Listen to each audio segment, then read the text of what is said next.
Okay, I want to find the area under this arch, this area in green, and for that we use integration.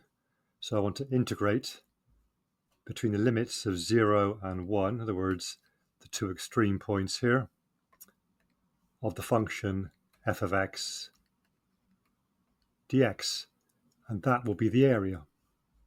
So what we have then, integral 0 to 1, the function we are told is that, a parabola, so 2x minus 2x squared dx, and that we integrate.